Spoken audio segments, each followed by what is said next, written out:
Hi friends, welcome to Mahathi Sairam channel. యక్ష ప్రశ్నలకు తిరిగి స్వాగతం. అహంకారం అంటే ఏమిటి? అజ్ఞానం. డంబం అంటే ఏమిటి?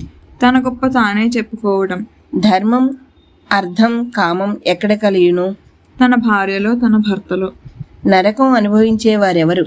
ఆశ పెట్టి దానం ఇవ్వనివాడు, వేదాల్ని, ధర్మశాస్త్రాల్ని, దేవతల్ని, పితృదేవతల్ని ద్వేషించేవాడు, దానం చెయ్యనివాడు. బ్రాహ్మణత్వం ఇచ్చేది ఏది? ప్రవర్తన మాత్రమే. మంచిగా మాట్లాడేవాడికి ఏమి దొరుకుతుంది? మైత్రి. ఆలోచించి పనిచేసేవాడు ఏమవుతాడు? అందరి ప్రశంసలను పొంది గొప్పవాడవుతాడు. ఎక్కువ మంది మిత్రులున్నవాడు ఏమవుతాడు? సుఖపడతాడు. ఎవడు సంతోషంగా ఉంటాడు? అప్పులేనివాడు, తనకున్న దానిలో తిని తృప్తి చెందేవాడు. ఏది ఆశ్చర్యం? ప్రాణులు ప్రతిరోజు మరణిస్తూ చూస్తూ మనిషి తానే శాశ్వతంగా ఈ భూమి మీద ఉండిపోతాడనుకోవడం. లోకంలో అందరికన్నా ధనవంతుడెవరు? ప్రియము అప్రియము, సుఖము దుఃఖము మొదలైన వాటిని సమంగా చూసేవాడు. శితప్రజ్ఞుడని ఎవరినంటారు?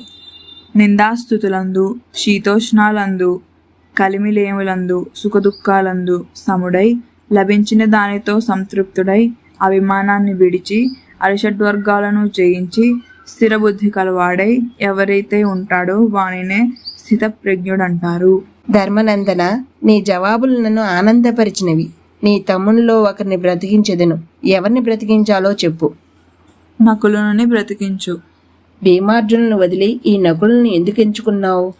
మాద్రి, కుంతి అని ఇద్దరు తల్లులు మాకు. కుంతి కొడుకులలో జ్యేష్ఠుడను నేను బ్రతికి ఉన్నాను. కావున మాద్రి సుతులలో కూడా జ్యేష్ఠుడుండవలు కదా. ధర్మరాజా, అర్ధకామముల కంటేను దయాధర్మములకే ప్రాముఖ్యతనిచ్చావు కనుక నీ తమ్ములు నలుగురిని బ్రతికించుచున్నాను అన్నాడు యక్షుని రూపంలో ఉన్న యమధర్మరాజు. ఆ మాటలకు ధర్మరాజు ఎంతో ఆనందించాడు. ఇక్కడికి యక్ష ప్రశ్నలు పూర్తయినాయి. ఇది విని పిల్లలందరికీ కూడా నేర్పించి వాళ్ళకి అర్థమయ్యేలా చెప్పండి. విన్నందుకు మీ అందరికీ ధన్యవాదాలు.